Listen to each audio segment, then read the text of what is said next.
Hey students, I am back with the third type of sentence, that is the imperative sentence. See, I have already written here imperative sentence. Now for imperative sentence, there are three patterns.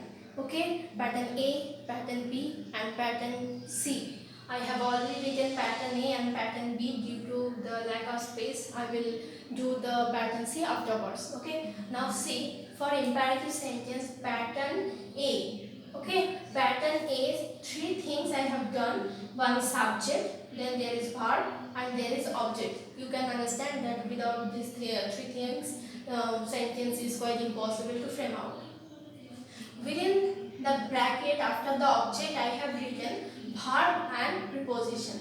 Verb and preposition means object will be for the verb or object will be with the preposition. That I will discuss. So subject, in case of imperative sentence, the subject is always understated. Subject is always understated and you can say the subject will be you because it is not written, not mentioned. Understated means it is not mentioned anywhere.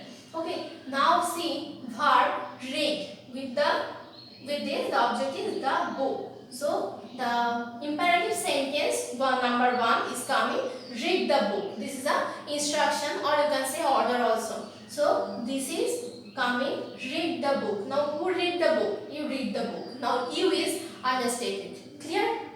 Next one is give me a glass of water. There are two objects. First one is water, second one is glass. Now give me a glass of water.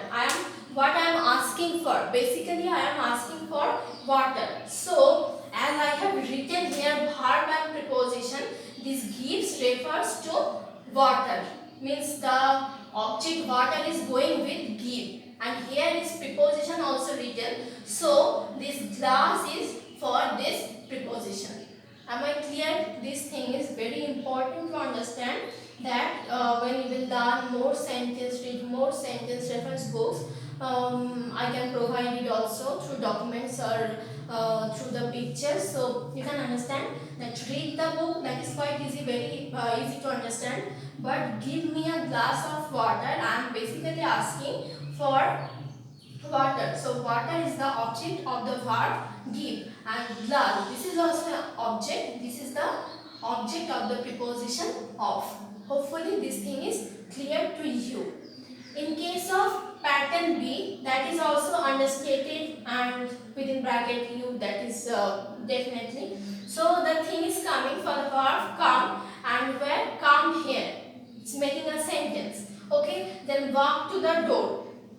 To the direction, it is actually showing you the direction, that's why I have mentioned is as well. So come here, walk to the door, these things are very common. Hope you have understand pattern A and pattern B. Now I am going to try pattern C, that is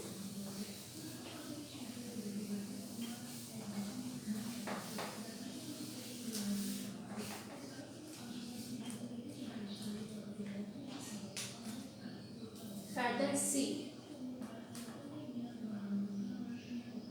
Pattern C, this is very easy.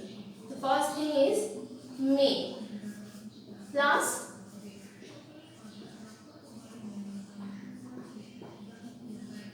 assertive. May plus assertive sentence is equal to imperative sentence. Okay, may plus any assertive sentence or becomes the imperative sentence. So the first example I am giving, may you live long. The second one, if I am writing,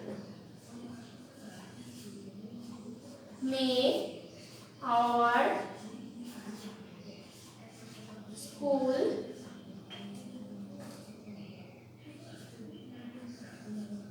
shine long.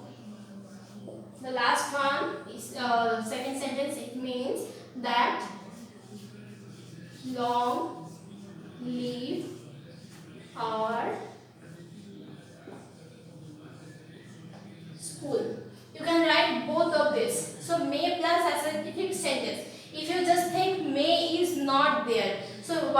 coming you live long. It is coming you live long. Assertive sentence. So when I am adding may with it, may you live long, it becomes a imperative sentence. The second one also, may our school shine long. Okay, so our school shine long. This is assertive sentence. When I am adding may with it, may our school shine long, this becomes an imperative sentence.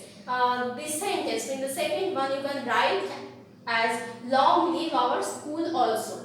This is the imperative sentence. Basically this one, may plus assertive sentence, you have to just keep in mind. Sometimes other types of things are up there, like I wish you good luck. Okay, this type of sentences are also called imperative sentence. The order is there. Go and give me something. This is I'm giving order, means imperative sentence, means you definitely know that order request. And one more important thing is there, that is if you are writing imperative sentence and you are just requesting, because request is also a part of imperative sentence. So if you are requesting, two words are compulsory. That one is please, second one is kindly. You have to use these words please and kindly. It refers request, not any instruction or command. Hope you have now you are clear with the structure of the imperative sentence. Then the last one, I'm just coming back. Wait for a minute. Okay, thank you.